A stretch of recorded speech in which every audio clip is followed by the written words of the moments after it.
Let's apply the same idea to a collision. Okay, so we've got a truck and we've got a car ramming into each other. We'll use some typical values as we go. We'll assume the car has a mass of 500 kilograms. The truck is much bigger at 2,000 kilograms. Okay, so we'll see that these numbers in a little bit here. But let's say that the impulse is 8,000 Newton seconds. Okay, so the combination of force times time during the collision is 8,000 Newton seconds positive. So if I looked at the car first, okay, so the car, again, we're going to say it has a mass of 500 kilograms, pretty typical for a car, and let's say it's moving at 10 meters per second. Now notice that based on the direction the car is facing, it would have been moving to the left. And so when I take mass times velocity, I'm going to assign that a negative value. Okay, my momentum needs to have a direction to it as you're working through these situations. And then this car feels this impulse of 8,000 Newton seconds, so its momentum is now positive 3,000. Wow, so this collision is actually changing the momentum from being a negative value to a positive value. But that should make sense. If you've ever seen a collision between something big and something small, a lot of times you see the small thing get, pushed backwards. And so taking 3,000 divided by 500, we would see a positive number for the new velocity of the car. All right, let's turn our attention to the truck. The truck is bigger. It has a mass of 2,000 kilograms, but we'll have it going a little bit more slowly, lumbering along the street. So it's going at 5 meters per second, but again, the way it's facing, it's moving to the right. They're heading towards each other. Its initial momentum would again be found by taking mass times velocity. 2,000 times 5 is 10,000 kilogram meters per second. Now, it's going to feel the exact same amount of impulse, 8,000 Newton seconds. However, the truck pushes to the right on the car. That's why this was positive. But the car pushes to the left on the truck. So again, Newton's third law, equal and opposite ideas. It's still 8,000 Newton seconds, but we would assign it a negative value because it points in the opposite direction.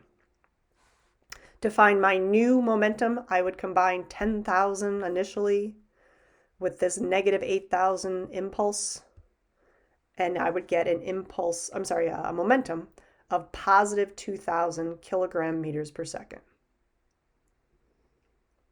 Divided by the mass would give us the new velocity of the truck. Notice the truck is also moving to the right after the collision. If you've, again, watched some collisions, you see that the big object is going to keep plowing forward, and they will both end up moving to the right. Now, there's another way that we can look at this that's really going to be helpful, because we don't always know those values of forces and times. But if we look at the whole system together, look what's going to happen here. So first of all, here I've got negative 5,000 as the initial momentum for the car and positive 10,000 as the initial momentum of the truck. So together, if I look at the whole system, add those two numbers together, pay attention to the signs, I get a positive 5,000. Now let's look over here after the collision. The car had positive 3,000, the truck had positive 2,000. When I add those together, I also get positive 5,000. Okay, this is not a coincidence. I didn't rig this problem. This is what happens with collisions, is that the momentum before equals the momentum afterwards. Why?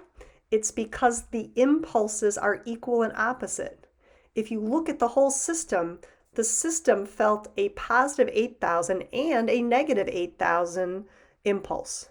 And so the net impulse, the overall impulse, is zero. There's no change to the momentum.